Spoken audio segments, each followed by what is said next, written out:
அஸ்ஸலாமு அலைக்கும் வரஹ்மத்துல்லாஹி வபரகாத்து. ரமலான் நற்சிந்தனை. ரமலான் மாதத்தில் நோன்பு வைப்பதன் மூலம் அல்லாஹு தஆலா முன்பாவங்களை மன்னிக்கின்றான் என நபிகள் நாயகம் ஸல்லல்லாஹு அலைஹி வஸல்லம் அவர்கள் கூறினார்கள்.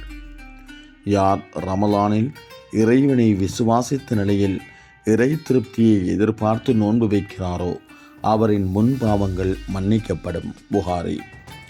எனவே ரமலான் நோன்புகளை நோட்பதன் மூலம் எமது பாவங்களுக்கான மன்னிப்பை அல்லாஹ்விடம் பெற்றுக்கொள்ள முடியும்.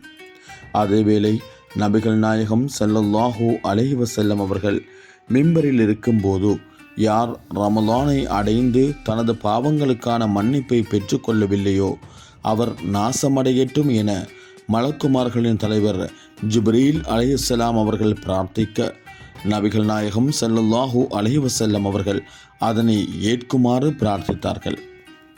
எனவே ரமலானை தௌபாவிற்கான சிறந்த சந்தர்ப்பமாக பயன்படுத்தி கொள்ள வேண்டும்.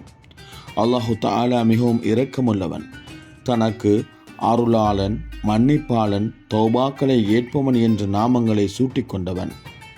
எனவே அவனிடத்தில் மிகவும் தூய்மையான உள்ளத்துடன் செய்த பாவங்களை நினைத்து வருந்தி இதன் பிறகும் அத்தகைய பாவங்களை நோக்கி மீள மாட்டேன் என்ற உறுதியுடன் மிகவும் தாழ்மையோடு மன்னிப்பு கேட்கின்ற போது எமது பாவங்கள் அனைத்தையும் மன்னிக்க தயாராக இருக்கின்றான்.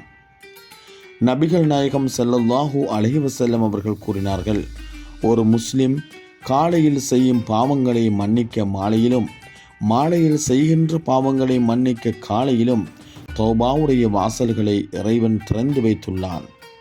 எனவே பாவ மன்னிப்பு வழங்கும் இறைவனிடத்தில் நாம் அதிகம் பாவ மன்னிப்பு கேட்போமாக. ஜஸாக்கமுல்லாஹ் ஹைரன். இன்ஷா அல்லாஹ் மீண்டும் ஒரு நற்சிந்தனையில் சந்திப்போம். அஸ்ஸலாமு அலைக்கும் வரஹ்மத்துல்லாஹி வபரகாத்துஹு.